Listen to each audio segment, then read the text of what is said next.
తీరాన్ని చేరాక ఆగేది ఎందుకలా ఎలా జరుగుతోందిలా తెలిపిపోయినా ప్రసిడి వెళ్ళినా తెలుసునా నీకైనా ఈతలేమిటిలా చెప్పలే ప్రశ్నలే ఏమైపు చూసా జీవించడు జీవిగా మనిషి చింతగా కలిగించే ఈ సృష్టిలో అలా తెరలు అలా ఎగసి పడుతూ పెరుగులెడుతూ తీరాన్ని చేరాక ఆగేది ఎందుకలా ఎలా జరుగుతుందిలా చెలిపిపోయిలా కుసిడి వెళ్ళిలా తెలుసునా నీకైనా ఇంతలేమిటిలా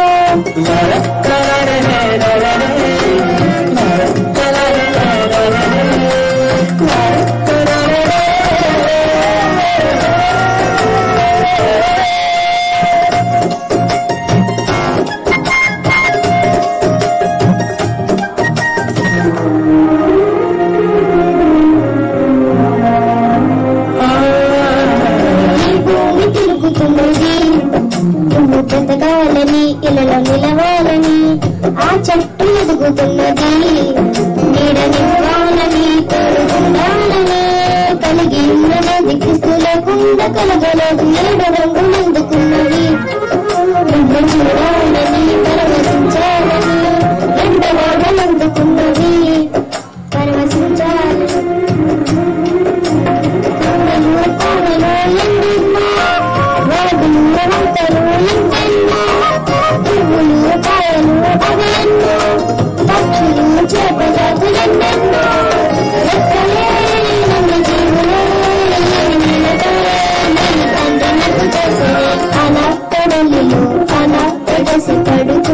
పరుగులెడుతూ తీరాన్ని చేరాక ఆగేది ఎందుకలా ఎలా జరుగుతోందిలా చెలిపిపోయిలా పసిడి వెన్నెలా తెలుసునా నీకైనా ఇంతలేమిటిలా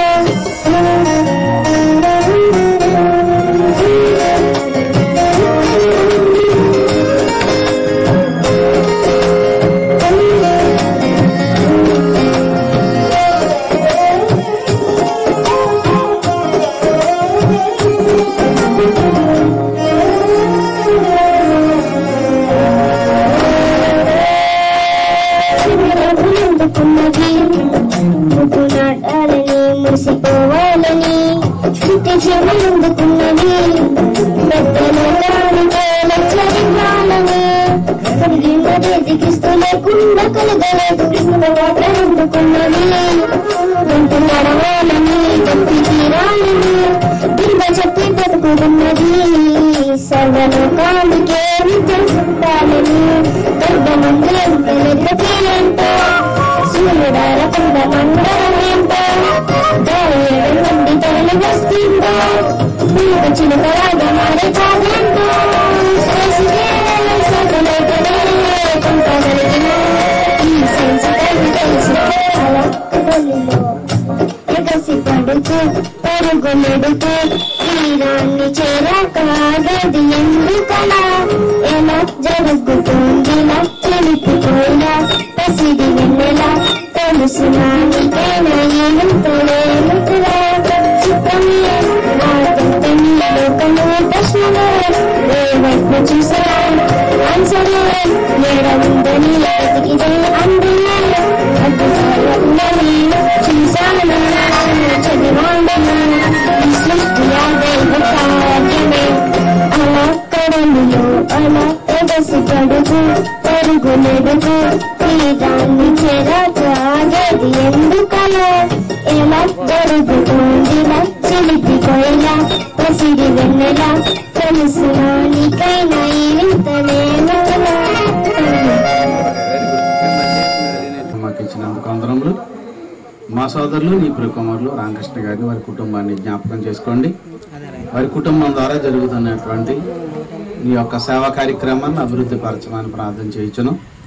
కొద్ది నిమిషాలు నీ మహాజ్ఞాన సంగతులు మేము నేర్చుకుని ఉండగా మా జీవితాలకు అవసరమైనటువంటి పాఠాన్ని నీ గ్రంథం ద్వారా తెలియచేయమని, అలాగే చేరి వచ్చినటువంటి ప్రతి బిడ్డను దీవించమని, the college of Bible technology Amalapuram ద్వారా జరుగుతున్న సేవా కార్యక్రమాలను విస్తృతపరచమని, మమ్ములను ఇంతటి మహాజ్ఞానానికి వారసులుగా చేసిన మా ఆత్మీయ తండ్రి జయశాల్ గారికి ఆయుష్ను ఆరోగ్యాన్ని ప్రసాదించమని క్రీస్తు పేరటి ప్రార్థన సమర్పించి వేడుకుంటున్నాము తండ్రి. ఆమేన్. క్రీస్తునందు ప్రియమైనటువంటి దేవుని పిల్లలారా, మీ అందరికీ నా హృదయపూర్వక వందనాలు తెలియజేసుకుంటున్నాను. మరి దేవుడు గతించినటువంటి కాలం అంతా కూడా మనల్ని కాపాడి ఈ దినాన్న మనం అంతా ఈ విధంగా చేరి దేవుని గురించినటువంటి మాటలు, మనకు మన భక్తి జీవితాలకు అవసరమైనటువంటి మాటలు నేర్చుకోవడానికి దేవుడిచ్చినటువంటి సదవకాశాన్ని బట్టి ఆనందపడుతూ, మరి గత వారంలో Bible open university India international వారు రూపొందించినటువంటి న్యూ సిలబస్ నుంచి పేదరికం దేవుని యొక్క శాపం అనేటువంటి టాపిక్ని మరి మొదటి భాగాన్ని మనం నేర్చుకోవటం అనేటువంటి జరిగింది. మరి అదే రెండో భాగం లేక దాని యొక్క ముగింపు అనేటువంటి దాన్ని ఈరోజు మనం నేర్చుకుందాం. పేదరికం అనేటువంటిది దేవుని యొక్క శాపం కాదు అని, మనుషులు వారి యొక్క తప్పిదాల వలన, వాళ్ళు చేస్తున్నటువంటి పనుల వలన మాత్రమే ఈ విధంగా తెచ్చుకున్నారు అనేది గత క్లాసులో మనం నేర్చుకున్నాం. ఆ చివరి మాటను ఒకసారి మనం జ్ఞాపకం చేసుకుని మన పాఠంలోనికి వెళ్ళిపోదాం. ఎందుకు ఇంతకీ పేదరికం అనేటువంటిది వస్తుంది, పేదరికానికి కారణం ఏంటనేది మనం గత వారంలో చెప్పుకున్నటువంటి అంశం. సామెతల గ్రంథము 22వ అధ్యాయము, సామెతల గ్రంథము 23వ అధ్యాయము, సామెతల గ్రంథం 23వ అధ్యాయము 20 నుంచి 22 వరకు మనం చదువుకున్నాం. ఒకసారి మరలా దాన్ని జ్ఞాపకం చేసుకుని ముందుకు వెళ్ళిపోదాం. ద్రాక్షరసము త్రాగువారితోనైనను మాంసము ఇచ్చుగా తినువారితోనైనను, అంటే ద్రాక్షరసం అంటే తాగుడు తాగేటువంటి వాళ్ళతో, మత్తుగా ఉండేటువంటి వాళ్ళతో. అంటే మళ్ళీ ద్రాక్షరసం అంటే మనం చర్చిలో తాగుతున్నటువంటి ద్రాక్షరసం అని అనుకోకండి. ఈ ద్రాక్షరసం అనేటువంటిది మామూలు జ్యూస్ ఇది, కానీ ఆ ద్రాక్షరసం అనేటువంటిది ఏంటంటే అది మత్తుతో కూడుకున్నటువంటిది. మత్తు అంటే ద్రాక్ష పళ్ళని ఏం చేస్తారంటే ఆల్కహాల్ చేసేటప్పుడు దాన్ని కొల్లబెడతారు. కొల్లబెట్టిన తర్వాత అలాగే అన్నాన్ని కూడా కొల్లబెడతారు. కొల్లబెట్టిన తర్వాత దాంట్లో నుంచి ఏమొస్తుందంటే ఆల్కహాల్ అనేటువంటిది రావటం అనేటువంటి జరుగుతుంది. కాబట్టి దాన్ని అంటున్నాడు తప్ప మరి మన చర్చిలో తీసుకునేటువంటి ద్రాక్షరసం అని మాత్రం అనుకోకండి. కనుక ద్రాక్షరసము మరి త్రాగువారితోనైనటువంటి వారితో గాని, మాంసం ఎచ్చుగా అంటే బాగా తిండిపోతు అనమాట. మాంసం ప్రియుడు అంటే కొంతమంది భోజన ప్రియులకు శుభవార్త అంటాడు. హోటల్లో యాడ్ ఏమిస్తారంటే నేను అనుకునేవాడిని, భోజన ప్రియులకు కూడా శుభవార్త ఉంటుందా, భోజన ప్రియులు కూడా ఉంటారు అనుకున్నాను నేను. చాలా మంది ఉంటారండి. కొంతమంది పలానా ఆ ప్లేస్కి వెళ్ళామనుకోండి, ఆ ప్లేస్కి వెళ్ళేటప్పటికి ఏ హోటల్లో బాగుంటుందో, ఏ హోటల్లో ఏ టిఫిన్ బాగుంటుందో, ఏ చట్నీ బాగుంటుందో, ఎవడు ఏం చేస్తాడో మొత్తం A to Z ఇన్ఫర్మేషన్ అంతా కూడా ఇచ్చేటువంటి వాళ్ళు ఉంటారు. అంటే దాని మీద వాళ్ళ ఇంట్రెస్ట్, అంటే ఏ వ్యక్తులకి ఏదైతే ఇంట్రెస్ట్ ఉందో ఆ ఇంట్రెస్ట్ అనేటువంటి తెలుస్తుంది కదా. అందుకనే భోజనం మీద ఎక్కువగా ఇంట్రెస్ట్. భోజనం తినొచ్చు, ఎందుకు తినాలి? బ్రతకడం కోసం తినాలి, కానీ తినడం కోసం బ్రతకడం కాదు. తిండే జీవితం అనుకునేటువంటి కాదు. కనుక ద్రాక్షరసం తాగేటువంటి వారితో గాని, మాంసం ఎచ్చిగా తినేటువంటి వారితో గాని నువ్వేం చేయకూడదంటే సహవాసం అంటే ఫ్రెండ్షిప్ అనేటువంటిది మీరు చేయకండి. ఎందుకు చేయకూడదు? త్రాగుబోతులను తిండిబోతులను దరిద్రులగుదురు. తాగుబోతులు తిండిబోతులు ఏమైపోతారు చివరికి? ఎంత లాంటివాడైనా తాగుబోతు అనేటువంటి వాడికి లక్షలున్నా కోట్లున్నా కూడా చివరికి వాడు ఏమైపోతాడంటే దరిద్రుడు అయిపోతాడు అని ఏమంటున్నాడంటే నిద్రమత్తు చింపురు గొడ్డలకు ధరించుటకు కారణమవుతుంది అనే మాట ఇక్కడ ఇచ్చాడు. కనుక తాగుబోతులు ఈరోజు మరి దేశంలో, అంటే నాట్ ఓన్లీ ఇండియా, భారతదేశమే కాదు ప్రపంచ దేశాలలో పేదరికం అనేటువంటిది అనుభవించడానికి ఎక్కువ శాతం కారణం ఎవరంటే ఈ తాగుబోతులు అనేటువంటి వాళ్ళే. అంటే ఒక 200 రూపాయలైనా 300 రూపాయలైనా ఒక మనిషి తాగేస్తాడు. అది 100 రూపాయలు ఉంటే కుటుంబం అంతా కూడా ఆహారం అవుతుంది. కుటుంబం అంతా కూడా అన్నం తినడానికి ఆహారం అనేటువంటిది సమృద్ధిగా లభిస్తుంది. ఉదాహరణకి ఒక 50 రూపాయలు బియ్యం తెచ్చుకున్నాడు అనుకోండి, ఇంకొక 50 రూపాయలు కూర పప్పుసారి ఏదేం పెట్టుకుని ఇంట్లో వాళ్ళందరూ తింటారు. కానీ 200 ఒక్కడే తాగుతాడు, ఇంట్లో వాళ్ళందరూ కూడా దరిద్రులు అవుతారు, అనారోగ్యం పాలవుతుంటారు. ఇవన్నీ కూడా ఈ రోజు ఎక్కువ శాతం మన భారతదేశంలో కూడా ఎక్కువ పేదరికం రావడానికి కారణం ఏంటంటే ఈ యొక్క ఎవరో ఈ తాగుబోతులు అనేటువంటి వాళ్ళు ఉండటమే ఎక్కువ కారణం అనేటువంటి దాన్ని మనం చూస్తున్నాం. ప్రభుత్వాలు కూడా దీన్ని ఆపే పరిస్థితులు లేవు. ఎందుకంటే ప్రభుత్వానికి వచ్చే ఆదాయం కూడా ఏంటనమాట, ఎక్కువ ఆదాయం వచ్చే దేని నుంచి వస్తుంది, ఆల్కహాల్ ఇట్ల మీద వస్తుంది. దాని అసలు మ్యానుఫ్యాక్చరింగ్ రేటు 20 రూపాయలు ఏదైనా ఉందనుకోండి. మొన్న ఒక వీడియో చూసానండి, దాంట్లో మాట్లాడేటువంటి వీడియోలో మరి ఎవరన్నట్లయితే ఉండవల్లి అరుణ్ కుమార్ గారు మాట్లాడుతూ బాటిల్ చూపించాడు. ఇది 12 రూపాయలు అమ్ముతున్నటువంటిది ఎంత అన్నట్లయితే 120 రూపాయలు. 12 రూపాయలు ఎక్కడ, 120 రూపాయలు ఎక్కడ అంటే ప్రభుత్వానికి ఆదాయం వస్తుంది కాబట్టి ఇది ప్రజలతో వాళ్ళకి సంబంధం లేదు, ఆదాయంతో సంబంధం అనేటువంటి దాన్ని క్లిప్ చూపిస్తే ఇవన్నీ కూడా వివరణ అనేటువంటిది ఇవ్వడం జరుగుతుంది. కనుక ఎవరు ఎంత ఇలా దారుణంగా అమ్ముతున్నారు అంటే ప్రభుత్వం ఏమంటుందో తెలుసా, రేట్ ఎక్కువ అమ్మితే వాళ్ళు తాగడం మానేస్తారన్న. రేట్ ఎక్కువ అమ్మేసినా మానట్లేదు, మందు అమ్మటం మానేసినా కూడా మానట్లేదు. ఎట్టి పరిస్థితుల్లో కూడా ఇలా నాశనం అవ్వటానికి కోరుకుంటున్నారు తప్పలేదు. అందుకనే ఏ ఊర్లో అయినా మందుల షాప్ లేకపోవచ్చు, మనం 7 గంటల తర్వాత వెళ్తే టీ దొరకపోవచ్చు, కానీ మందు దొరకని ప్రాంతం అంటూ కూడా ఎక్కడ కూడా లేనటువంటి పరిస్థితి వస్తుంది. దీనికి కారణం ఏంటంటే ఇలా తాగుబోతులు అనేటువంటి వాళ్ళు ఉండటం వలన వాళ్ళు ఏమవుతున్నారంటే అప్పులు పాలైపోతున్నారు. అలాగే ఆస్తులు అనేటువంటి వాటిని అమ్ముకోవటం అనేటువంటి జరుగుతుంది. ఇలాగా కుటుంబాలు అనేటువంటివన్నీ కూడా ఏమైపోతున్నాయంటే నాశనం అయిపోవటం అనేటువంటి దాన్ని మనం చూస్తున్నాం. అలాగే పేదరికం అనేటువంటిది మరి ఇది తాగుబోతులు అనేటువంటి వాళ్ళు రావటం కూడా పేదరికానికి ఒక కారణం అనేటువంటిది మనం చెప్పుకోవచ్చు. కనుక ఈ పేదరికం మనుషుల యొక్క అపరాధముల వలన, మనుషులు చేసే వాటి వలన సంభవిస్తుంది తప్ప దేవుని యొక్క శాపం మాత్రం కాదు అనేది మొట్టమొదటకుండా మనం గ్రహించవలసినటువంటి వారంగా ఉన్నాం. ఇక కాకపోతే పేదరికం అనేటువంటిది మన దరికి చేరకూడదు అని అనుకుంటే, మనమంతా కూడా మంచి వాళ్ళగానే ఉండాలి, కష్టాల్లో ఉండకూడదు, పేదరికంలో ఉండకూడదు అని కోరుకుంటాం, మంచిదే. మరి కోరుకున్నటువంటి మనం ఈ కోరిక నెరవేరాలి కదా. మనం అందరం పేదవారిగా ఉండకూడదు, మంచి వాళ్ళగా ఉండాలి, తిండి లేని వాళ్ళుగా ఉండకూడదు, బట్టలు లేని వాళ్ళుగా ఉండకూడదు, ఇల్లు లేని వాళ్ళుగా ఉండకూడదు. ఇవన్నీ కావాలని అనుకుంటున్నాం, మంచిది. మరి ఇవి కావాలి అంటే ఈ పేదరికం పోవాలి. పేదరికం పోవాలి అంటే మనం చేయవలసినటువంటి ఒక పని ఉంది. అది ఏంటనేటువంటి దాన్ని మనం ఆలోచించాలి. ఏం చేయాలి అంటున్నాడంటే బైబిల్లో సోమరితనం అనేది మన జీవితాలలో ఉండకూడదు. మొట్టమొదటి ఏముండకూడదు, సోమరితనం. సోమరితనం అంటే ఏ పని చెయ్యాలన్నా కూడా ఏం చేస్తాడు వాడు, అశ్రద్ధ చేస్తాడు. పని అనేటువంటిది అశ్రద్ధ చేయటం వలన ఏమొస్తుంది, సోమరితనం. ఈ సోమరితనం వలన పనిలో జాగు చేయటం వలన నష్టం సంభవిస్తుంది అంటున్నాడు. అందుకే చాలా మంది ఒక కవి రాస్తే ఏమంటాడు అన్నట్లయితే, నువ్వు tomorrow work today work just now అంటే రేపు చేయాలనుకున్నటువంటి పని ఎప్పుడు చేయాలంట, రేపు చేస్తాను అనకూడదు. ఎప్పుడు కూడా చేయవలసిన పని, రేపు చేయవలసినటువంటి పని ఈ రోజే చేయాలి. ఈ రోజు చేయవలసినటువంటి పని ఇప్పుడే చేయాలి. సాయంకాలం చేస్తానండి, పొద్దున్న చేస్తానండి, ఎల్లుండి, ఎప్పుడైనా సరే ఒక పనిని కనుక పోస్ట్ పోన్ చేసామనుకుంటే అది అవ్వదు. బాగా తెలిసేది అంటే మన సీతారావు వర్క్ చేస్తుంటారు, ఆ పెయింటింగ్ వర్క్ అలా కంటిన్యూ అయిపోయింది అనుకోండి, టపా అయిపోద్ది. సార్ రేపు వచ్చేస్తాను సార్ ఇక్కడతో ఆపేహాను అంటే ఆ పెయింట్ కుళ్ళిపోయి ఎండిపోయి పాడైపోయే వరకు కూడా మళ్ళీ ఎందుకంటే పని అవ్వదేం కది. అంటే జాబ్ చేస్తే ఏ పనైనా కూడా జరుగుతున్నప్పుడు అలా జరిగిపోతుండే మూమెంట్ అయిపోద్ది. కానీ బ్రేక్ వేస్తే కనుక మళ్ళా అది రావటం, అది పెట్టడం, ఇదంతా జరగటం చాలా కష్టం. ఏదైనా ఒక వంట చేసినా కూడా జరుగుతున్నప్పుడు కంటిన్యూటీకి వెళ్ళిపోద్ది. క్లోజ్ చేసేసాం అనుకోండి, క్లోజ్ చేసిన తర్వాత మళ్ళీ పని ప్రారంభించాలనుకోండి, మళ్ళీ స్టవ్ ఎక్కడ ఉందో చూడాలి, మళ్ళీ వాటర్ ఎక్కడ ఉందో చూడాలి, గిన్నెలు ఎక్కడ ఉందో చూడాలి, ఉన్నవాళ్ళు ఇదంతా మళ్ళీ చేయటానికి. అందుకని పని అనేటువంటి దాన్ని ఎప్పుడు కూడా ఏం చేయకూడదు అనమాట, అశ్రద్ధ చేయకూడదు. అశ్రద్ధ చేయటం వలనే ఏమవుతుందంటే నష్టం అనేటువంటిది కలుగుతుంది. కనుక ధనం అనేటువంటిది ఏం చేయాలంటే ప్రతి మనిషి కూడా శ్రద్ధతో పని చేస్తే ధనాన్ని సంపాదిస్తాడు. అలాగని ధనాన్ని సంపాదించటం బైబిల్ ప్రకారంగా నేరం కాదు. చాలా మంది ఏంటంటే నీ ధనం ఎక్కడ ఉండునో నీ మనసు అక్కడ ఉండును కదా. కాబట్టి ధనం సంపాదించుకున్నటువంటి వాడు నాశనం అయిపోతాడు, పాడైపోయినంత కదా. కనుక ఏంటంటే ఇలాంటి కొన్ని వాక్యాలు అనేటువంటి కనబడుతుంటాయి. ఈ వాక్యాలు చూసుకుని అసలు డబ్బే సంపాదించుకోకూడదు, అసలు ధనమే సంపాదించుకోకూడదు అనుకోవడం తప్పు.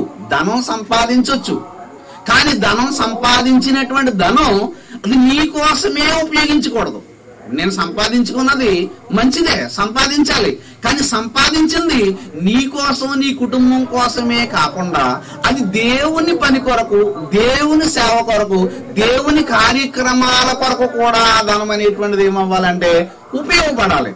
ఈ ఉపయోగపడటంలో కనీసం నువ్వు 50% నీ అవసరాలకు నువ్వు వినియోగించుకున్నా, మరో 50% దేవుడు బ్రతుకునిచ్చినటువంటి దేవుని సేవ కొరకు ఉపయోగపడేటువంటిది కావాలన్నది దేవుని ఆలోచన అనేది మాత్రం మనం ఇక్కడ గమనించాలి. కనుక మరి ఈ విషయంలో దేవుడు జ్ఞాపకం చేస్తూ అంటున్నాడు. సామెతల గ్రంథము 30వ అధ్యాయము 8వ వచనంలో, సామెతల గ్రంథము 30వ అధ్యాయము 8వ వచనంలో, వ్యర్థమైన వాటిని అబద్ధములను నాకు దూరముగా నుంచుము, పేదరికమునైనను ఐశ్వర్యమునైనను నాకు దయచేయకము, తగినంత ఆహారము నాకు అనుగ్రహించము. ఎవరు ప్రార్థన చేస్తున్నారండి? ఇది ఎవరు చేస్తున్నారండి? సొలొమోను గారు అంటున్నారండి, నాకు పేదరికమైన ఏమొద్దు, నాకు ఐశ్వర్యం వద్దు. పేదరికం ఇచ్చామనుకో దొంగతనం చేయటం, కష్టాలు పడటం, దేవునికి అపకీర్తిని తీసుకొస్తానేమో. ఒకవేళ ఐశ్వర్యాన్ని ఇస్తే ఐశ్వర్యవంతుడికి అసలు ఖాళీ ఉండదండి. ఇంకో గోల్డెన్ ఆపర్చునిటీ ఏంటంటే పేదరికం దేవుని శాపమా అంటున్నాం, కానీ ఇంకో రకంగా ఆలోచిస్తే పేదరికంలో ఉన్నవాడు అంటే పేదవాడైనా కూడా పరలోకానికి వెళతాడు, కానీ ఎవరు వెళ్ళరని చెప్పాడు బైబిల్లో. ధనవంతుడు పరలోక రాజ్యంలో ప్రవేశించటం కంటే ఒంటి సూది వెజ్యంలో దూరుట సులభం అన్నాడంటే పేదవాడే దేవుని దగ్గరకు వస్తాడు, పేదవాడే దేవుని పనిలో ఉంటాడు. కానీ ధనవంతుడైనటువంటి వాడు, ఐశ్వర్యవంతుడైనటువంటి వాడు, వాడికి ఖాళీ ఉండదు. ఎప్పుడైనా సరే అండి, ధనం కావాలనుకోండి, మనం ఒక ఉద్యోగం చేయాలి. ఉద్యోగం చేసినప్పుడు చాలా కష్టాలు ఉంటాయి, చాలా సమస్యలు ఉంటాయి, చాలా ఇబ్బందులు ఉంటాయి. అవన్నీ దాటుకుని రావటం అంటే కొంచెం ఇబ్బందే. వ్యాపారం చేస్తే డబ్బు వస్తుంది, వ్యాపారం చేయాలనుకో ఆ వ్యాపారాన్ని ఆపాలి అంటే వ్యాపారం నడదు. కానీ దాని దగ్గర నుంచి దేవుని దగ్గరకు రావటం అంటే కొంచెం కష్టమే. అందుకనే ఇక్కడ ఏమడుగుతున్నాడంటే భక్తుడు, నాకు పేదరికాన్ని వద్దు, అలాగని ధనాన్ని వద్దు. నాకు కావాల్సిందేంటి?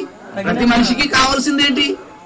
ప్రతి మనిషికి ఎంత డబ్బున్నవాడైనా, ఎంత గొప్పవాడైనా కావాల్సింది ఏంటి? మనిషికి తినడానికి తిండి, కట్టుకోవడానికి బట్టలు, ఎంత ఉన్నా సరే, ఎన్ని కోట్లు సంపాదించినా చివరికి తినేది అదే, అనుభవించేది కూడా అదే. ఎప్పుడు చదువునైనా పేదరికమైనను ఐశ్వర్యమైనను నాకు అనుగ్రహించుకో, తగినంత ఆహారం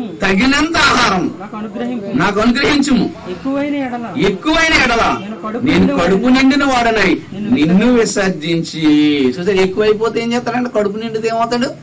అక్కడ దేవుడు ఉన్నాడు రా బాగా. 4 ఏళ్ళు లోపలికి వెళ్తుంటే తల్లి కనిపించడం, తండ్రి కనిపించడం, ఏం కనిపించడం. ఈ రోజు మన పిల్లలకు కూడా ఏంటంటే ఆకలి బాధలు తెలియట్లేదు కాబట్టి ఆహారం విలువ, మనుషుల విలువ తెలియలేనటువంటి స్థితికి వెళ్ళిపోయింది.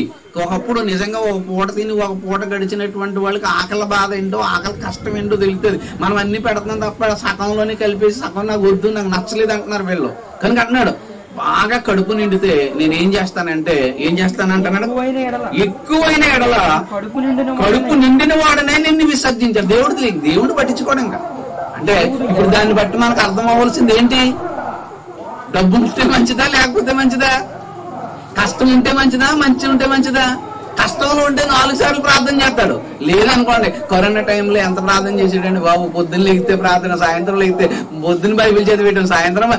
ఇప్పుడు మళ్ళీ కొంచెం చల్లబడిపోయింది అన్నాడు అనుకోండి, సైలెంట్ అయిపోయి ఎవరికాడే ఖాళీ లేవు కదా. అంటే చూడండి ఇప్పుడు అంటే ఎలా చెప్తున్నాడు అనేటువంటి విషయాన్ని మనకు జ్ఞాపకం చేస్తున్నాడు అనేది చూస్తే మనకి ఇక్కడ అర్థం అవుతుంది. మన కింద వచ్చిన అన్నాడు చూడండి, మరలా ఒకవేళ నేను పేదవాడు, ఒకవేళ నేను పేదవాడిగా ఉన్నాను అనుకోండి, యెహోవా ఎవడని అనుకుందనేమో, లేక వేదనై దొంగిలి నా దేవుని నామమును దూషించనేమో, దానిని గుర్చి దాసుని గుర్చి వాని యజమానులతో. అంటే ఇలా చెప్పుకుంటే ఉన్నాడంటే నాకేమొద్దు, ఫుల్గా వద్దు, అలాగా లేకుండా వద్దు. కాబట్టి నాకు అవసరమైన దాన్ని మాత్రం మనం ఎవరైనా ప్రార్థన చేసి నా అవసరానికి సరిపడింది ఇమ్మని అంటాడా? అవసరం ఏంటి? ఎంత ఉన్నాయిడికి అవసరం లేదంటాడు. ఇంకా కావాలి అవసరమా? మా అమ్మమ్మకి ఆవిడ ఉండదు, ఏం చేపలు ఏం కూర ఏదో కూర మట్టికి అంటే ఎప్పుడు కూర మట్టికే, ఇంకెప్పుడు పైకి రాదు. ఇన్ని చేపలు వండుకున్నాయి, ఇన్ని రొయ్యలు వండుకున్నాయి, ఏదో కూర మట్టికి 2 చేపలు మట్టికే ఉంటుందా? ఇది రాదా అంటే నీకు రాదు. వాళ్ళ ఆలోచన ఏంటంటే నీకు ఎంత ఉన్నా కూడా అంతే. వీడు సంపాదన అనేటువంటి దాంట్లో కూడా ఈ రోజు ఏదోనండి 2 ఎకరాలే కదండి సంపాదించాను, ఏదో 10 ఎకరాలు సంపాదించాను, ఏదో 10 ఎకరాలండి. ఏం బాబు నువ్వు బ్రతకలేకపోతున్నావు, ఏదోనండి 50,000 వస్తుందండి జీతం అంటే 50,000 జీతం కూడా ఎలా అంటాడు? ఏదోనండి 50,000 అండి సరిపోతుందండి అంటాడు. 10,000 వచ్చిన వాడు అదేమాట అంటాడు. ఏదోనండి అంటే ఏమైపోయిందంటే మనిషి జీవితంలో ఇలాంటి పరిస్థితి అనేటువంటి దాన్ని మనం చూడటం అనేటువంటి జరుగుతుంది. కనుక ఈ విషయంలో మనం చాలా జాగ్రత్తగా మనం ఆలోచించాలి. కనుక మనం ఒక ఉద్యోగస్తుడు మరి ఏం చేస్తున్నాడంటే తన సంపాదనలో పిల్లల గురించి ఆలోచించటం అనేటువంటి దాన్ని మనం చూస్తున్నాం. అలాగే కుటుంబం గురించి ఆలోచించటం అనేటువంటి దాన్ని మనం చూడటం అనేటువంటి జరుగుతుంది. అంటే అమ్మాయి పెళ్లి కోసం డబ్బులు దాస్తామా మనం? ప్రతి తండ్రి కూడా తల్లి కూడా ఏం చేస్తుంది, మా అమ్మాయి ఉందంటే అమ్మాయి ఎదుగుతుందంటే అమ్మాయికి కావాలి కాబట్టి అమ్మాయి పెళ్లి కోసం మనం డబ్బులు దాయాలి, అంతే కదా. లేకపోతే అబ్బాయి వచ్చాడు అంటే వాడు డిగ్రీకి వెళ్తాడో లేకపోతే ఇంజనీరింగ్ చదువుతాడు లేకపోతే మెడికల్ వీడి కోసం కొంత నిల్వ ఉంచాలి అని పిల్లల పెళ్లిళ్ళ కోసం ఆలోచిస్తాడు, పిల్లల చదువు కోసం ఆలోచిస్తుంటాడు.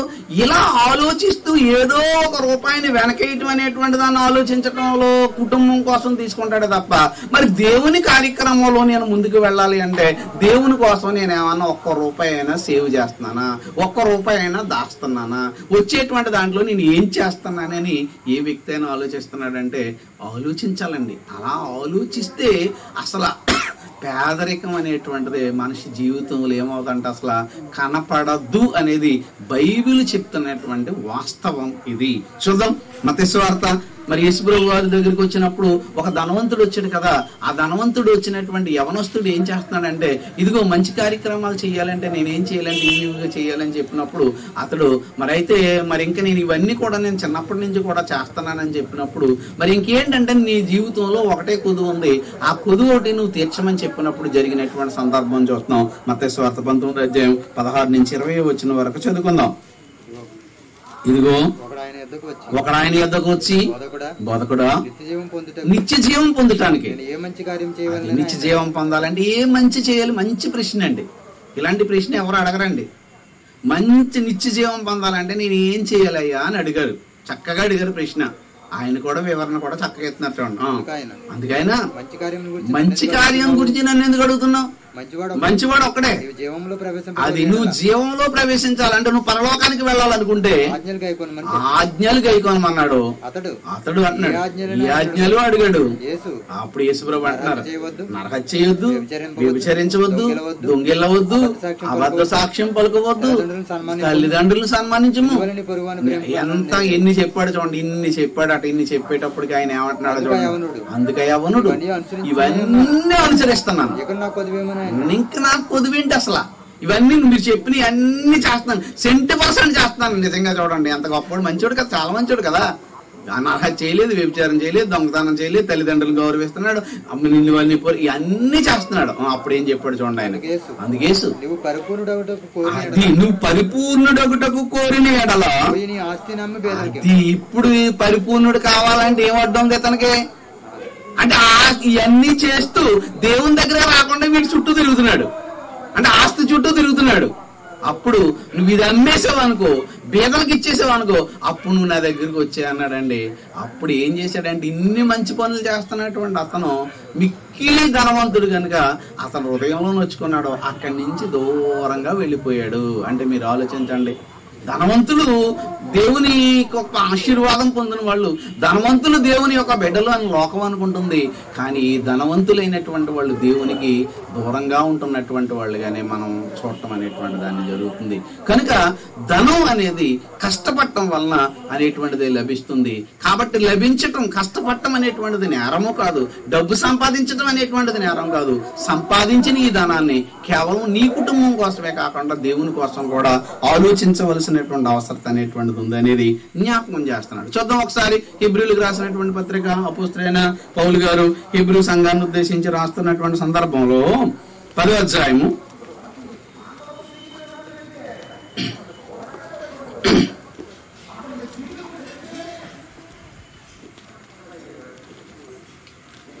హెబ్రీయులకు రాసిన పత్రిక 10వ అధ్యాయం 34వ వచనం.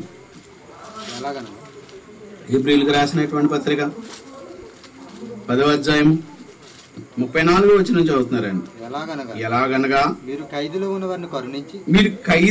ఉన్న వారిని కరుణించి మీకు మరి శ్రేష్టమైనది స్థిరమైనది అయినటువంటి స్వాస్థ్యం ఉన్నదని ఎరిగి మీ ఆస్తి కోల్పోవుటకు సంతోషముగా ఒప్పుకుంటారు. హెబ్రీలో ఉన్నటువంటి సంఘం ఎలాంటిది అనేది చెప్తున్నాడంటే, మీరు ఖైదీలో ఉన్న వారిని కరుణించి. ఖైదీ అంటే అర్థం ఏంటి? ఖైదీ అంటే ఖైదీ 186, ఖైదీ నెంబర్ 16, ఖైదీ చిరంజీవి కాదు. ఖైదీ అంటే ఇబ్బందులు, సమస్యలు, కష్టాలు, బాధలు, ఇవన్నీ. ఖైదీలో ఉన్నటువంటి వారి ఎడలా అంటే కష్టాలలో ఉన్నటువంటి వారిని మీరు ఏం చేశారంటే కరుణించి, అంటే వాళ్ళ మీద మీరు జాలి చూపించారు. మరి జాలి చూపించడం అంటే మాటల ద్వారా కాదు. ఎలా చూపించారు? మీకు మరి శ్రేష్టమైనది స్థిరమైనది అయినటువంటి స్వాస్థ్యం ఉన్నదనేది. అంటే ఇక్కడ ఉన్న ఈ ధనాన్ని అంతటినీ ఖర్చు పెడితే, యేసుప్రభువు గారు చెప్పారు కదా, ఇక్కడ మీరు భూమి మీద ఏం సంపాదించుకోవద్దు, ధనాన్ని సమకూర్చుకోవద్దు. ఒకవేళ ధనాన్ని సమకూర్చుకుంటే చిమ్మెటియు తుప్పును తినివేయును. కాబట్టి మీరు ఏం సంపాదించుకోవాలి? పరలోకంలో ధనాన్ని సంపాదించుకోండి అన్నాడు. మరి పరలోకంలో సంపాదించుకోవాలంటే ఏ బ్యాంకులో వేయాలి?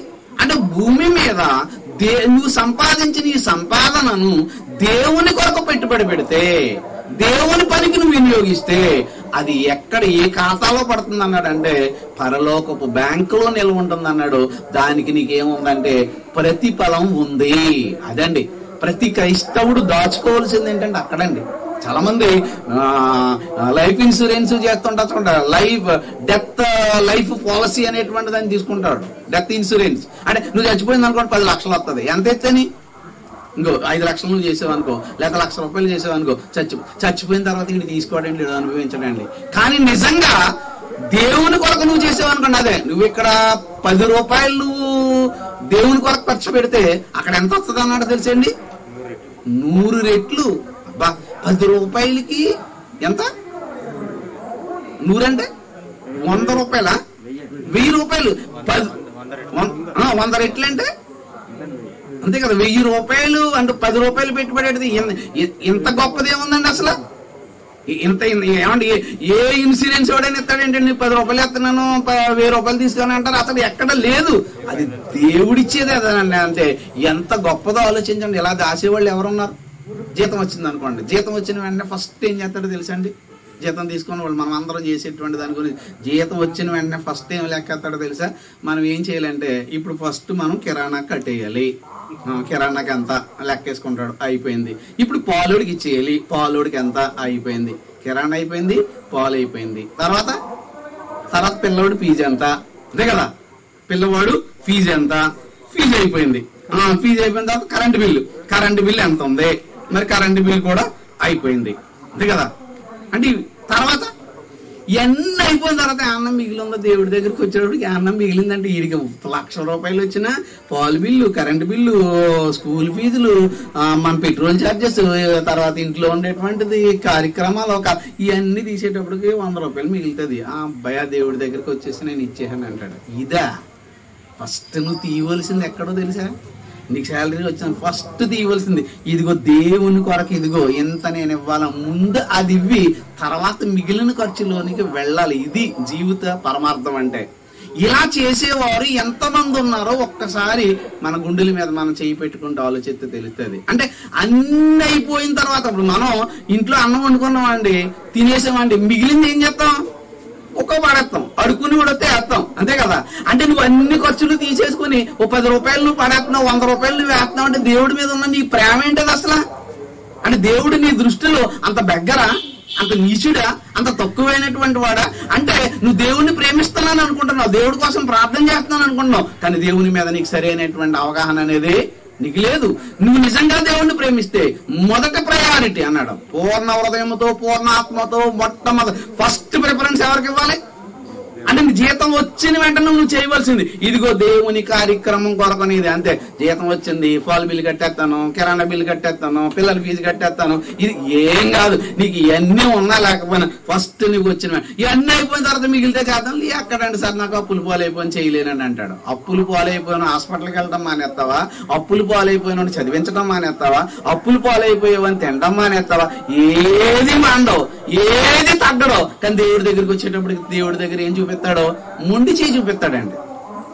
అంటే ఏదో ఇంట్లో కార్యక్రమం గ్రేట్ అనుకోవాలి, అందరూ గొప్పలు అనుకోవాలని అప్పులు చేసి చాలా ఘనంగా చేస్తాడు కార్యక్రమాలు. కానీ దేవుని దగ్గరికి వచ్చేటప్పటికి లేదు బ్రదర్ చాలా కష్టం ఉంటేనండి నేను మీకంటే ముందుంటానని అంటాడు. ఎంత దొంగ, ఎలాంటి వాడు కనిపించట్లేదా? కనుక ప్రియమైనటువంటి దేవుని పిల్లలారా, ఇక్కడ హెబ్రీలో ఉన్నటువంటి సంఘాన్ని ఉద్దేశించి మాట్లాడుతున్నటువంటి మాటలో ఏమంటున్నాడంటే, రాబోయే కాలానికి మీరు పునాది వేసుకున్నటువంటి వాళ్ళుగా కనపడుతున్నారు కనుక స్థిరమైనదినైనటువంటి స్వాస్థ్యం ఉన్నదని ఎరిగి మీ ఆస్తి కోల్పోవుటకు సంతోషముగా ఒప్పుకుంటుంది. ఆస్తిని ఇవ్వటానికి ఎలా ఉన్నారు? ఏడుతో ఇవ్వటం కాదు, ఇచ్చేయాలంటారా అని బాధపడిపోతూ కాదు. ఎలాగిచ్చారు? సంతోషంతో. అందుకనే బైబిల్ సంతోషంగా ఇచ్చిన వారిని దేవుడు దీవించినంటే మనోళ్ళు ఏం చేశారంటే కానుకల దగ్గర పోయి ఈ పాట పెట్టి ఇదేంటంటే ఇది అర్థమైపోయింది. నిజంగా దేవుడికి ఇచ్చేవాడు ఎప్పుడు కూడా ఎలా ఉండాలో తెలుసా? ఆనందంగా ఉండాలి. మన బిడ్డలు ఏదైనా తింటున్నారు అనుకోండి, కొనిపెట్టేటప్పుడు ఏడుస్తామా? అండ్ భార్య ఉందనుకోండి, చక్కగా బిర్యానీ వండింది, చికెన్ వండింది, అన్ని పెట్టి మన పక్కన పెట్టిన తర్వాత వడ్డింతుంది, భారతీయం తింటున్నాడు, ఏదో పందిలే తిని అనుకుంటుందా? అనుకోదు. ఆయన తింటూ ఉంటుంటే తింటున్నాడు అనుకోండి, కొంచెం చారు వేసుకోండి, కొంచెం అన్నం వేసుకోండి, కొద్ది పెరిగేసుకోండి అంటే ఓ పొంగిపోతుంటది. కష్టపడి ఉండినటువంటి ఆమె పొంగిపోతూ ఆనందపడిపోతుంటది తప్ప బాధపడదు. అలాగే మన పిల్లలు కూడా తింటున్నారు అనుకోండి, కొంచెం తిన్నాయన ఆనందం, అంతే కదా. ఇలాగా ఆనందంతో దేవునికి ఇచ్చేటంతో ఇవ్వటంలో కూడా ఎలా ఉండాలో తెలుసండి? ఆనందంతో. అందుకని ఏడుస్తూ నేను ఎవడ చేయమన్నాడు, ఎవడ పెట్టమన్నాడు, ఇలాంటివి కాదు. అందుకే ఇక్కడ ఈ విషయం అనేటువంటి దాన్ని ఇక్కడ జ్ఞాపకం చేయటం అనేటువంటి దాన్ని చూస్తున్నాం. కనుక ప్రియమైనటువంటి దేవుని పిల్లలారా, ఒక్కసారి దేవుని మీద కనుక మనకు ప్రేమ ఉంటే నిజంగా మొట్టమొదట మనం చేయవలసింది దేవుని కొరకు మాత్రమే చేయాలి. కనుక పేదరికం అనేది దేవుడిచ్చినటువంటి శాపం మాత్రం కాదు, మనిషి యొక్క ఏంటి సోమరతనం, కష్టపడకపోవటం, తాగుబోతుతనం, లేకపోతే సరైనటువంటి ప్రవర్తన లేకపోవటం అనేది మనం నేర్చుకోవాలి. సామెతల గ్రంథం 12వ అధ్యాయం 24వ వచనం. సామెతల గ్రంథం 12వ అధ్యాయం 24వ వచనం. సామెతల గ్రంథము 12వ అధ్యాయము. శ్రద్ధగా పనిచేయవాడు ఏలుబడి చేయడు. శ్రద్ధగా పనిచేయవాడు. సామెతల గ్రంథము 12వ అధ్యాయము 24వ వచనం. శ్రద్ధగా పనిచేయవారు ఏలుబడి చేయదు. శ్రద్ధగా పని చేయువారు ఏలుబడి చేయదు. అది శ్రద్ధగా పని చేసేటువంటి వాడు ఏం చేస్తాడట? ఏలుబడి చేయను. సోమరులు వెట్టి పనులు చేయ. అది సోమరులు ఏం చేస్తారట? వెట్టి పనులు అంటే బానిసత్వ పనులు చేసేటువంటి వారు వీరే అనేటువంటి మాటను ఇక్కడ జ్ఞాపకం చేస్తున్నాడు. శ్రద్ధగా పని చేయువారు అంటే ఏ పని చేసినా మనం ఏం చేయాలి తెలుసండి? శ్రద్ధగా చేయాలి. ఆ పనిని కూడా పూర్తిగా చేయాలి. ఏదైనా ఒక పనిలో ఉన్నావు, నువ్వు పెయింటింగ్ వెళ్ళావు అనుకో, ఆ పెయింటింగ్ మీదే ఉండు, పర్వాలేదు. ఈవేళ పెయింటింగ్ వెళ్తాడు, రేపేమో వంటకి వెళ్తాడు, ఎల్లుండేమో కూలి పనికి వెళ్తాడు, అవతల ఎల్లుండేమో మెకానిక్. ఏమొస్తుంది వీడికి? ఏమీ రాదు. అది శ్రద్ధ లేకపోవడం. దేని మీద పెట్టినా పర్వాలేదు, ఏ పని మీద పెట్టినా ఒక దాని మీద పెడితే నువ్వేం సాధిస్తావు? నైపుణ్యత సాధిస్తావు, ఒక ఇంపార్టెన్స్ అనేటువంటి వస్తుంది. కనుక శ్రద్ధగా అంటున్నాడు. శ్రద్ధగా పని చేయువారు ఏలుబడి చేయుదురు, సోమరులు వెట్టి పనులు చేయవలసి వచ్చును. సోమరతనంగా ఉన్నవాడు ఏం చేస్తాడంటే ఎప్పుడు ఎవడో ఒకడి కింద పని చేయాలి. సోమరుడు ఏం చేయవలసి వస్తుందంటే ఎప్పుడు ఎక్కడో ఒకరి కింద పని చేయవలసినటువంటి పరిస్థితి ఏర్పడుతుంది. 13వ అధ్యాయం 4వ వచనం. 13వ అధ్యాయం 4వ వచనం. అది సోమరి ఆశపడును గాని వాని ప్రాణమునకేమి, సోమరుడు బోళ్ళు కావాలని ఆశపడతాడు కానీ ఏం చేయదంట, ఏం దొరకదు. చదివాడు అనుకోండి, బాగా చదివితే ఉద్యోగం, చదవలేనుడికి ఉద్యోగం వచ్చేయాలంటే అలాగొస్తుంది. ఆడికి వచ్చేసింది ఈడికి వచ్చేసింది ఈడికి వచ్చి ఈడు ఇలా కబుర్లు చెప్పవు. నువ్వు కష్టపడితే ఖచ్చితంగా వస్తుంది, లేకపోతే రాదు.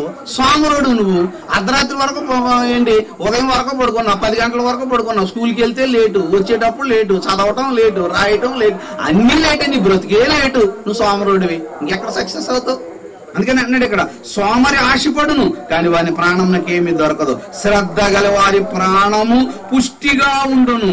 శ్రద్ధ గల వారి ప్రాణము, శ్రద్ధ, ఎవరైతే పనిలో శ్రద్ధ కలిగిన వాడుగా ఉన్నాడో వాడు ఐశ్వర్యవంతుడు కాగలుగుతాడు. అందుకనే మనం ప్రారంభపు పాఠంలో చెప్పుకున్నాం, ఒక ధీరుభాయ్ అంబానీ జీవితం ఎక్కడ ప్రారంభమైందంటే ఒక రిక్షా తొక్కుకునేటువంటి రిక్షా పుల్లరగా ప్రారంభమైన వాడు, పెట్రోల్ బంకుల్లో పనివాడిగా పనిచేసిన వాడు పెట్రోల్ బంకులకి అధినేతగా మారిపోయాడని చెప్పుకున్నాం. అలాగే ఒక టాటా కంపెనీకి సంబంధించిన వాడు, అలాగే మరి ఈ హైటెక్ సంబంధించినటువంటి టెక్నాలజీకి సంబంధించినటువంటి యాపిల్ కంప్యూటర్ అధినేత ఎలాగయ్యాడు అన్నట్లయితే అతడు బీటెక్ ఫెయిల్ అయిపోయాడు. బీటెక్ ఫెయిల్ అయినటువంటి వాడు బీటెక్ పాస్ అయి ఫస్ట్ క్లాస్ లో వచ్చిన వాడికి ఉద్యోగం ఇచ్చే స్థితికి వచ్చాడు. అంటే అతని కష్టం, అతని కృషి, అతని యొక్క పట్టుదల, ఎంత పట్టుదల అనేటువంటిది కనిపించిందంటే అంతా ఇంత కాదనేటువంటిది మనకు కనపడుతుంది. కనుక శ్రద్ధగా పనిచేస్తే వాడు గొప్పవాడు అవుతాడు.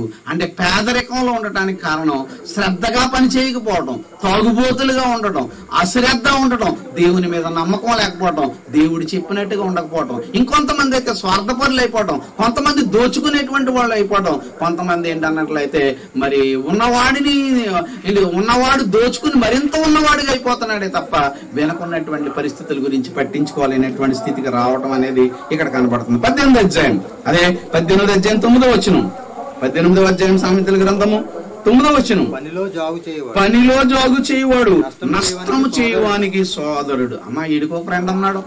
ఎవరి ఫ్రెండ్? పనిలో జాగు నెమ్మదిగా చేస్తాడు అనుకో, అది ఎవరికి ఫ్రెండ్ అంట? నష్టానికి ఫ్రెండ్. అంటే నష్టానికి కూడా ఒక ఫ్రెండ్ ఉంటాడా? అంటే మనకి బెస్ట్ ఫ్రెండ్, లేకపోయినట్లయితే భోజం ఫ్రెండ్, లేకపోతే ప్రాణం, ఇవన్నీ తెలుసండి. నష్టానికి ఒక ఫ్రెండ్ ఉన్నాడు. ఎవడవాడు చెప్పండి? అంటే మనం నష్టపోవడానికి ఫ్రెండ్ ఎవరు చెప్పండి? ఇప్పుడు నష్టం చేయడానికి సోదరుడు ఎవరు? జాగు చేయవాడు. పనిలో అంటే నెమ్మదిగా, కనుక నెమ్మదిగా చేయకూడదు అని కొంతమంది ఫాస్ట్గా ఉండాలండి. మా జెస్సీ ఉంటుందండి, చాలా ఫాస్ట్గా ఉంటుందండి. మళ్ళీ ఏకన ఉంటుందండి, ఏం చేస్తా అలా మాట్లాడుతుందో లేదో తెలియదు, కదులుతుందో లేదో తెలియదు, ఎలా ఉంటుందండి. పూర్వకాలం మా మాస్టర్ ఒక ఆయన ఉండి, ఎన్ఎస్ మాస్టర్ ప్రశ్న అడిగిన వెంటనే లేచి చెప్పలేదు అనుకో, ఎరా ముసలు గుద్దలు పేడ కొళ్ళగా లేకలా పోతున్నావు ఏంటి అని వాడు ఏంటో మాకు అర్థమయ్యేది కాదు. అంటే ముసలా ఉందనుకోండి, దాంట్లో నుంచి పేడ వద్దామా పోదామా అన్నట్టు ఉంటుందంట. అంటే పేడ ఎత్తే చచ్చిపోతానేమో అన్నట్టుగా. అలాగా కొంతమంది ఉంటారండి, అసలు ఏంటో తెలియడానికి. ఎంత బద్దకొస్తుడండి బాబు. అందుకనే బైబిల్ ఏమంటారు తెలుసా? సురుకుగా నుండుట గొప్ప భాగ్యం. గొప్ప భాగ్యం అండి. సురుకుగా ఉండాలా? సురుకు ఏదైనా చేయాలనుకుంటే ఫాస్ట్ గా చేయండి. నేను ఏదైనా చేయాలనుకుంటే వెంటనే చేస్తానండి, లేకపోతే చేయనండి. నేను వస్తానన్నాను అనుకోండి, అన్నా టయానికి 5 నిమిషాలు, ఎంత దూరం వెళ్ళినా సరే, 10 కిలోమీటర్లు అవనండి, 50 కిలోమీటర్లు అవనండి, 100 5 నిమిషాలు ముందే ఉంటుంది తప్ప ఎప్పుడు లేట్ అనేటువంటిది అవ్వటానికి అసలు అవకాశం ఇవ్వను. అంతే, మొదటి నుంచి కూడా అంతే. అలా అలవాటు చేసుకున్నాను నేను. ఎందుకంటే చాలా ఉంటాయి పనులు, చాలా ఉంటాయి, ఎప్పుడు ఉంటాయి. నువ్వు ఆ పనులు చేసుకోవాలనుకున్నప్పుడు ఈ పని పెట్టుకోకు. అందుకనే ఎలా ఉండ సురుకుగా. అందుకని ఎబ్రీ స్త్రీల గురించి కూడా బైబిల్ ఏమంటాడంటే, ఎబ్రీ స్త్రీలు సురుకైన వారు. ఆ సురుగ్గా ఉంటున్న వాళ్ళు ఏం చేయాలి? మంత్రసాన్ని వచ్చేటప్పటికి ప్రసవించేవారంట. అంటే ప్రసవించాలంటే కూడా ఏముండాలి చెప్పండి? ఇప్పుడు సురుకు బద్ధకంగా అలా ఉన్నాడు అనుకోండి, ఏం చేస్తాడండి బాబు? కాసేపు తిరగట్లేదండి, వీడే బద్దకొచ్చాడు, వీడికి కడుపులో ఉన్న బిడ్డ ఇంకేం తిరుగుతుంది? వీడు తిరగాలి కదా, ఈ నడాలి. అందుకని 4 అడుగులు వేయమంటే 2 అడుగులు వేసి మళ్ళీ వెనక్కి, అమ్మాయి 4 అడుగులు వేసేసాను, లెక్కెడతావా? 4 అడుగులు అంటే లెక్క కాదు. సురుకుగా ఉండాలి. పని చేయటం, తిప్పిందే తిప్పి చేస్తారండి బాబు. అంటే ఎంత టైం చేస్తారు, ఏం చేస్తారు? తెగ కష్టపడిపోయినని అంటారండి. నేను అంటాను అప్పుడు కష్టపడిపో, గంట చేసేస్తారు, గంటలు చేసేలా. ఎందుకు ఎంతకని? ఏం చేస్తున్నాం? మనకు రానట్టు, మనకు చేయలేనట్టు. చెయ్యాలనుకోండి, మొదలు పెడితే అప్పుడు తెలుస్తుంది. కనుక స్లోగా చేయకండి, చేసేసి కూర్చోండి పక్క నుంచి. చదవాలనుకున్నాడు అని 2 ప్రశ్నలు 2 చదువుతాడు, పిల్లలు కూడా చూస్తాడు, మళ్ళీ ఆ పక్క నుంచి ఆడిని వైపు చూస్తాడు, ఆడిని గెలుగుతాడు. దాని మీద ఇంట్రెస్ట్ ఉండదు వీడికి. ఎలా అన్నాం అనుకోండి, వచ్చేసిందండి, చెప్పరా రాదాం. ఏంటిది? పని చేసేటప్పుడు చాలానండి పిల్లలు పైన వర్క్ చేస్తుంటారు చూడండి. అప్పుడప్పుడు సీలింగ్ వర్క్ చేసేటప్పుడు కానీ లేకపోతే పైకి ఎక్కి వాడు చేసేటప్పుడు ఏం చేస్తాడు తెలుసా, కింద పని చేసినట్టు బ్రష్ ఇచ్చుకున్నట్టు ఇలా ఇలా ఇలా అండవు. ఏం చేస్తాడు, టపా టపా చేసుకుంటూ రావాలి. అక్కడ కాళ్ళు మంట ఎక్కిపోతుంటాయి, ఓ పక్క నుంచి ఏమో ప్రమాదకరమైనటువంటి పరిస్థితి ఉంది. ఆ పని కంప్లీట్ చేయాలి కదా. కాబట్టి ఏంటంటే జాగు చేయకూడదండి, సురుకుగా ఉండాలండి. అలాగే మనం ఎక్కువ శాతం ఈ రోజు చదువుకోలేదంటే ఎందుకు చదవట్లేదు, సురుకుదానం లేదు. ఇడికి సురుకు ఇంజెక్షన్ చేస్తే రాదు. ఏం చేయాలి ఇప్పుడు, తెచ్చుకోవాలి. ఎవరైనా బద్దగస్తుడు అంటే ఇది బాగా బద్దగస్తుడు కాదండి. ఒకే తల్లి కన్నా పిల్లలు ఒకడు బద్దగస్తుడు అని ఒకడు మంచోడు, ఆడు బాగా చదివాడు. ఇది ఎందుకు చదవలేదు, పెద్దోడికి చదువు ఎందుకు అవ్వలేదు, బద్దకం వాడికి అందుకే అవ్వలేదు అడిగి అంతే. అప్పుడు 2 తన్ని కూర్చోబెట్టుంటే అప్పుడు బాగా మనకు ముద్దు వచ్చేసి నా పెద్ద కుమారుడు నా వంశాన్ని నిలబెట్టాడు, నా వంశోద్ధారకుడు అని ఆడు గనక తిరుగుతూ ఉన్నాం. అందుకని బద్దగస్తుడు అయిపోయి బద్దగస్తుల సంఘానికి అధ్యక్షుడు అయిపోయాడు. అదే కదా. ఇదండి కాదండి, ఈ బద్ధకం అనేది లేదా సక్సెస్ సాధించకపోవటం అనేది మనిషి లోపం తప్ప దేవుడు ఇచ్చినటువంటిది కాదు. దేవుడు అందరినీ సమానంగా తీసుకొచ్చాడు, సమానంగా ఉంచాడు. కానీ మనిషి కష్టపడకపోవడం వల్ల వచ్చినటువంటి నష్టం అనేటువంటిది మాత్రం మనం ఇక్కడ మర్చిపోకూడదు. కనుక ఏం చదవం మనం, ఎన్నో వచనం చదవం, 18వ అధ్యాయం 9. పనిలో జాగు చేయవాడు నష్టం చేయవని. పనిలో జాగు చేయకూడదు, మనం ఫాస్ట్ గా ఉండాలి. అప్పుడు దరిద్రం అనేది మన నుంచి ఏమవుతుంది అంటే దూరంగా పారిపోతుంది అనేటువంటి విషయాన్ని ఇక్కడ జ్ఞాపకం చేస్తున్నాడు. 10వ అధ్యాయం 26వ వచనం, 10వ అధ్యాయం 26వ వచనం, అదే సామెతల గ్రంథము 10వ అధ్యాయం 26వ వచనం. సోమరి తనను పనిపెట్టు వారికి పండ్లకు పులుసు వంటివాడు. సోమరోడు పని చెప్పాడు అనుకోండి, అలాంటివాడు ఎలాంటివాడంట, పండ్లకు పులుపు వంటి వాడు. పుల్లగా ఉందంటే బాగా అంటారు, తినలేదా పళ్ళు రానవు. చూడండి, పండ్లకు పులుపు వంటి వాడు, కండ్లకు పొగ వంటి వాడు. పొగ వచ్చేస్తుంది అనుకోండి, కళ్ళు చూస్తావా, కళ్ళు చూడలేవు. పొగ ఎక్కువైపోతే పళ్ళు నుంచి తినవు. అంటే పొగ ఎక్కువైపోయింది అనుకో, కళ్ళు నుంచి చూడనివ్వు. కనుక సోమరికి పని పెట్టేవాడు, సోమరి తన పని పెట్టేవాడికి పండ్లకు పులిపి వంటివాడు, కండ్లకు పొగ వంటివాడు, యెహోవా యందు భయభక్తులు కలిగి ఉండుము అనేటువంటి మాట ఎక్కడ చెప్తున్నాడు. కనుక సోమరి వాడికి పని చెప్పడం. అందుకనే సోమరవానితో ఏంటి సమాచారం పంపించేటువంటి వాడు ఎలాంటి వాడు అన్నాడు తెలుసండి, విషం తాగి కాళ్ళు నరుక్కున్న వాడితో సమానమాట. సోమరుడి చేత పని చెప్తే అలాంటి వాడు అనమాట. విషం తాగేసాడు అనుకోండి, పరిగెట్టుకుని వెళ్తే కాపాడబడతాడు. కాళ్ళు ఏమో నరుక్కున్నాడు అనుకోండి, ఈ కాళ్ళు సహకరించవు, అది సహకరించదు. కాబట్టి మనం పని చెప్పేటప్పుడు కూడా ఎవరికి చెప్పాలి, పని చేసే అప్పుడు చాలా మంది మనం కూడా ఏం చేస్తామంటే నడిసే ఎద్దునే కొడతారంట. చూడండి, ఎందుకు కొడతారు, శ్రీధర్ నా మాట అంటాడు కాబట్టి ఎన్నిసార్లు అయినా చెప్తే నేను చేయను అన్నాడు అనుకోండి, ఈ చేయను అన్నవాడికి ఎవడేం చెప్తాడు. ఒకసారి రా బాబు అర్జెంట్గా వచ్చేస్తున్నాడు, మనం పిలిచిన వెంటనే వచ్చాడు అనుకోండి, ఏదైనా అవసరం వచ్చిందో వెంటనే ఆ వ్యక్తికి మనం ఫోన్ చేస్తాం, ఆ వ్యక్తిని రమ్మంటాం. ఎందుకంటే మన పని అయిపోతుంది కాబట్టి.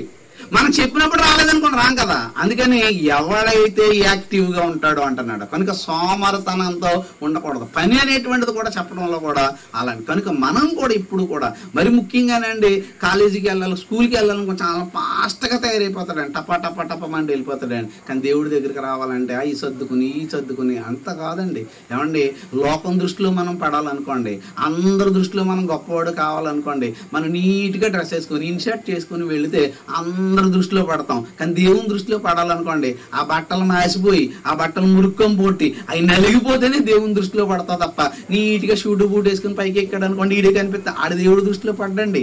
దేవుని కొరకు చెమట కార్చాలి, దేవుని కొరకు కష్టపడాలి, దేవుని కొరకు నష్టపడాలి, దేవుని కొరకు తన ఆస్తిని సంతోషంగా ఇవ్వాలి. అదండి, సంతోషంగా ఇవ్వాలని.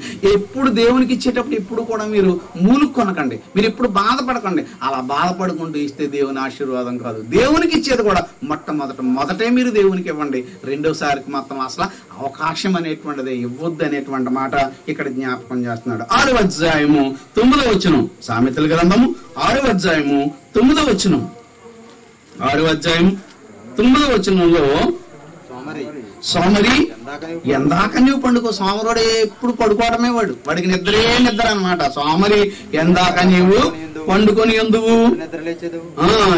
ఎప్పుడు నిద్ర లేచేదవు, ఇంకొంచెం నిద్రించేదను, కొంచెం కునికి వేసేదనని, కొంచెము సేపు చేతులు ముడుచుకొని పొరండుదనని నీవు అనుకొందువు. అందుచేత దోపిడిగాడు వచ్చినట్లు దారిద్ర్యం. చూసారు దారిద్ర్యం ఎక్కడి నుంచి వస్తుంది? ఇప్పుడు దొంగోడు వచ్చి దోచుకుపోతాడంట. చూసావా? దొంగ వచ్చాడు దోచుకుపోయాడని. ఇంతకు ఏం దోచుకుపోతున్నాడంటే ఎవరు వస్తున్నాడు ఇప్పుడు ఇక్కడ? దరిద్రం. ఎప్పుడు సోమరోళ్ళగా నువ్వు మంచం మీదే ఉండి ఇంకాసేపు పడుకుంటాను, ఎంతసేపు పడుకుంటావు నువ్వు? గత క్లాసులో చెప్పాం కదా, ఉతక మీద తాలుపు ఎలా తిరుగుతుందో మంచం మీద సోమరోడు ఎలా తిరుగుతాడని. అలా ఎంత టైం పడుకుంటావు చెప్పండి బాబు నీ జీవితంలో ఎప్పుడు కూడా. కనుక సక్సెస్ సాధించేవాడు ఎప్పుడు కూడా నిద్రలోనికి వెళ్ళడో చెప్పాం కదా. ఎవరైనా చూడండి, నేను 3 గంటలే పడుకుంటాను అంటున్నాడు. మరి 3 గంటలు పడుకుంటే మిగిలిందంతా వ్యాపారం చేస్తున్నాడు కాబట్టి కోటలు కూడగట్టాడు. అదే కదా అండి. ఇప్పుడు సీఎం మెనూని చూసారనుకోండి, పొద్దున్నే 4 గంటలకు స్టార్ట్ అయితే అలాదే సాయంత్రం వెళ్ళేటప్పటికి ఎంత అవుతుంది అనుకుంటున్నారు? 12, 2, 3. మళ్ళీ ఎవడవుతాడు ఏంటి, ఆడు ఎప్పుడు పడుకుంటాడో తెలీదు, ఎప్పుడు బయటకు వస్తాడో తెలీదు. పిల్లలు ఏంటి, కుటుంబం ఏంటి, ఆడ పెద్ద సీఎం నువ్వు అనుకుంటాను. నువ్వు పడుకున్నా నేను పడుకున్నంత హ్యాపీగా వాళ్ళు పడుకోవటం లేదు. పదం ఉందో తప్ప వాళ్ళకి ఏమి లేదంటే వాళ్ళకి నిజంగా లేదండి. అలాంటి స్థితిలో ఉంటేనే అది నిలబడుతుంది, లేకపోతే లేదండి. అందుకని ఇక్కడ అంటున్నాడు సోమరి 6:9 వచనంలో, సోమరి ఎందాక నీవు పండుకొందువు, ఎప్పుడు నిద్ర లేచేదవు, ఇంకొంచెం నిద్రించేదనని, కొంచెం కునికి వేసేదనని, కొంచెం సేపు చేతులు ముడుచుకొని పరుండేదవని నీవు అనుకుంటున్నావు. అందుచేత దోపిడిగాడు వచ్చినట్లు దారిద్ర్యం నీ వద్దకు వచ్చును, ఆయుధదారుడు వచ్చినట్లు లేమి నీ వద్దకు వచ్చును. చూసారా? ఇప్పుడు దారిద్ర్యం ఎవరో దేవుని శాపమా? కాదు.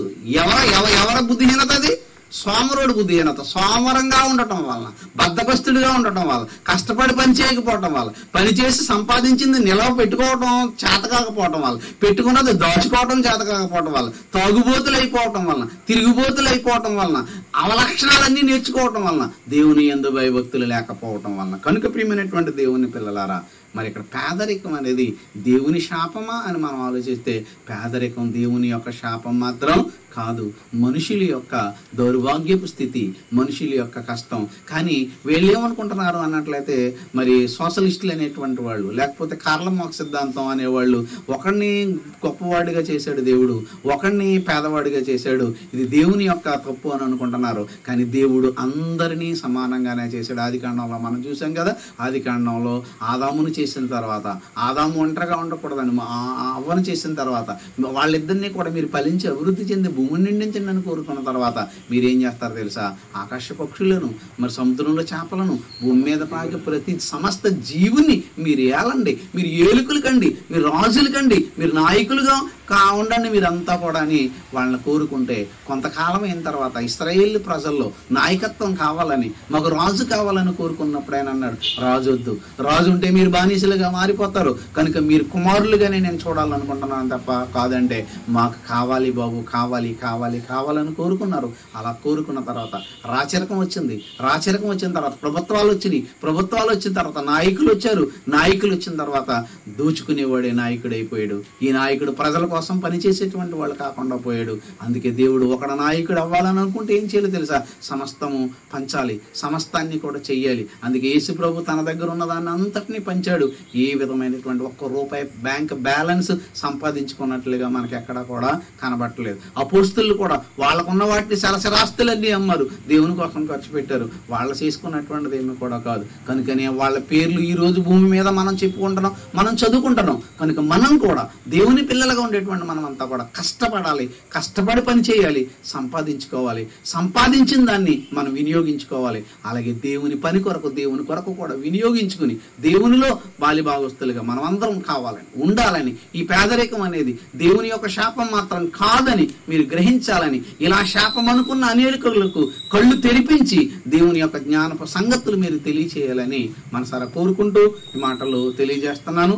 మరి ఓర్పుతో అయినటువంటి మీ అందరికీ కూడా నా హృదయపూర్వకమైన తెలియజేసుకుంటూ సెలవు తీసుకుంటాను.